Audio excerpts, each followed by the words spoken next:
अस्सलाम वालेकुम सामीन। एक दो इम्पोर्टेंट ही मैसेज देने थे।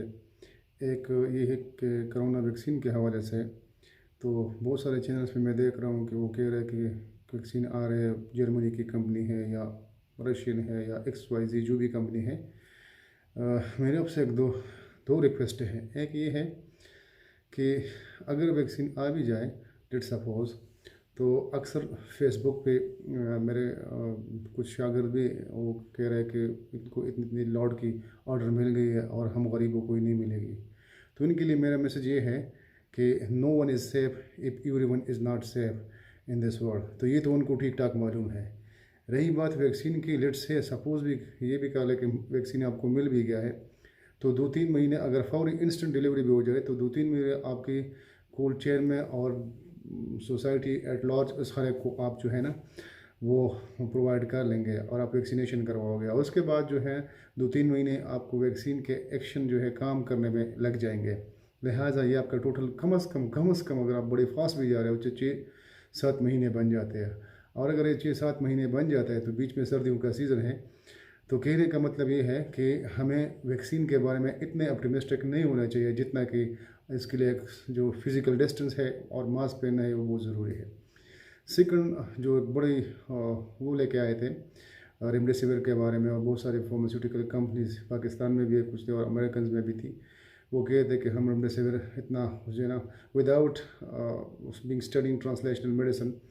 तो अभी WHO ने अपनी वो एक रिकमेंडेशन दे दी है लेटेस्ट अपडेट से तकरीबन 20 नवंबर को 2020 को कि रेमडेसिविर की कोई एविडेंस बेस्ड प्रैक्टिस पे इम्पोर्टेंस नहीं है। लिहाजा अगर आप इस्तेमाल करें तो अपने बेनिफिट रिस्क सामने रखते इस्तेमाल कर सकते हैं, लेकिन इट्स नॉट प्रूवन येट और इसको मज़ीद एविडेंस की ज़रूरत है टू प्रूव इट कि इस फार्माकोलॉजिकली या थेराप्यूटिक पर्पस के लिए जो आप कोविड इन्फेक्शन में दे रहे हैं उसकी इम्पोर्टेंस है। एक और इम्पॉर्टेंट मैसेज ये है कि इस वक्त पाकिस्तान में जो मोड ऑफ ट्रांसमिशन है वो क्लस्टर है और क्लस्टर ट्रांसमिशन पे जो है ना ये हो रहा है, फैल रहा है और डे बाई डे केसेस बढ़ रहे हैं। हमें डर है कि कहीं ये कम्युनिटी ट्रांसमिशन में या लार्जर मेगा स्केल पे कन्वर्ट ना हो जाए। तो मेरी एक रिक्वेस्ट है हुकूमत से भी, अपोजिशन से भी, कि आप ये जलसे जुलूसे जो है ना इसको मुलतवी कर ले और अपनी इस कौम पर रहम करे। देखिए, एक तरफ से हम उसको कुछ दे भी नहीं रहे, एग्जीक्यूटिव किधर है। और तो मेरी एक रिक्वेस्ट है कि अगर आप उसको इतनी सपोर्ट हम नहीं कर सकते तो प्लीज़ इसको सामने रखते हुए कि आप जो है ना फिज़िकल डिस्टेंसिंग रखें। और मेरी कौम से भी एक रिक्वेस्ट है कि आप इनको छोड़ें, चाहे हुकूमत हो चाहे अपोजिशन हो, इनके जलसे जुलूसे छोड़े। आपके पास सोशल मीडिया है, उन पे देख लें, किसी ने जाना है जाए, किसी ने न जाना है ना जाए, लेकिन the executive must come and they should play their role.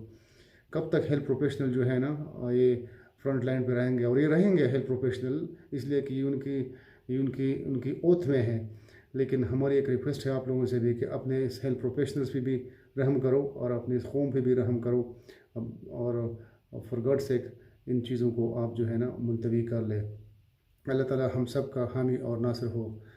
अपना ख़ास ख्याल रखिएगा और फिज़िकल डिस्टेंसिंग ज़रूर रखिएगा, या मास्क ज़रूर पहनिएगा और इस मैसेज को आम करें। हमने जो पहले कामयाबी हासिल की थी ना, अब वो ज़ाया होती जा रही है। So for God sake take care of yourself and of course of the community. शुक्रिया।